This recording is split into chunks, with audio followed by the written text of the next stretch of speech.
Hi students, இந்த கொஷினும் 11th standard உள்ளது 11th chapter அந்த உள்ள லெசனில் உள்ள ஒரு கொஷின் தான். ஐயூபிஎஸ்சி நேம் எப்படி கொடுக்கறதுன்னு. இதில் IUPAC name of this compound is 2-hydroxypropionic acid. So இப்போ இதில் எப்படி கொடுக்கணுன்னா எத்தனை ஸ்ட்ரெயிட் செயின் பாருங்கள், எத்தனை கார்பன் போட்டு டினோட் பண்ணியிருக்கோம். க்ரீனில் டினோட் பண்ணியிருக்கேன்.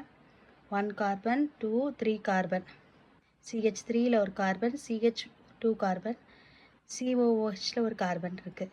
அப்போ அல்கேன் ஃபேமிலியில் 3 கார்பன் இருந்ததுன்னா அதுக்கு பேர் என்ன? ப்ரொப்பேன். ஓகேயா?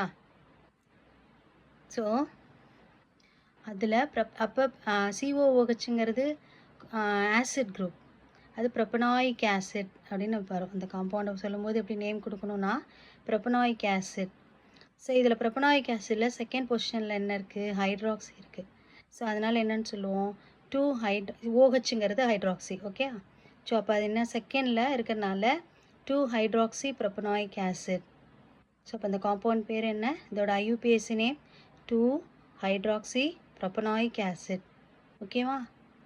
ஹாய் ஸ்டூடெண்ட்ஸ், இந்த கொஷினும் 11th ஸ்டாண்டர்ட் உள்ளது 11th சாப்டர் அந்த உள்ள லெசனில் உள்ள ஒரு கொஷின் தான்.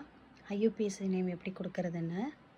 இதில் IUPAC name of this compound is 2-hydroxypropionic acid. So இப்போ இதில் எப்படி கொடுக்கணுன்னா எத்தனை ஸ்ட்ரெயிட் செயின் பாருங்கள், எத்தனை கார்பன் போட்டு டினோட் பண்ணியிருக்கோம். க்ரீனில் டினோட் பண்ணியிருக்கேன்.